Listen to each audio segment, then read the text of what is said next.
কলকাতায় বাংলাদেশি পর্যটক তলানিতে নেমে যাওয়ায় বড় ধরনের আর্থিক ক্ষতির মুখে পড়েছেন স্থানীয় ছোট, বড় ও মাঝারি সব ধরনের ব্যবসায়ীরা। আবাসিক হোটেল, খাবারের দোকান, ট্যাক্সি চালকদের চোখে মুখেও নেমে এসেছে অন্ধকার। গত ৫ আগস্টের পর ঢাকা নয়াদিল্লি শীতল সম্পর্কের জেরে পর্যটক ভিসা প্রায় বন্ধ করে দিয়েছে ভারত।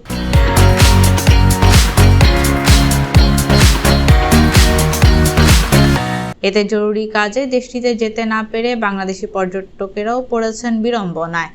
অক্টোবর থেকে মধ্য জানুয়ারি প্রায় ৪ মাস কলকাতার নিউ মার্কেট এলাকার ব্যবসায়ীরা বছরের সেরা সময় পার করেন। অন্য রাজ্যের পাশাপাশি বাংলাদেশ থেকেও আসেন পর্যটকেরা। তবে বহু বছরের চিরাচরিত এই চিত্র এবার পাল্টে গেছে ঢাকা দিল্লি শীতল সম্পর্কের জেরে।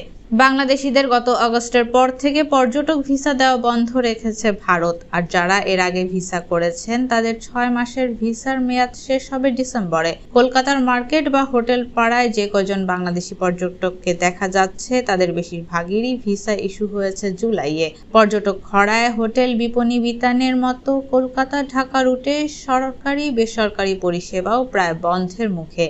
বর্তমান অবস্থা অব্যাহত থাকলে আগামী জানুয়ারিতে কলকাতা বাংলাদেশি পর্যটক শূন্য হয়ে পড়বে বলে আশঙ্কা করছেন স্থানীয় ব্যবসায়ীরা।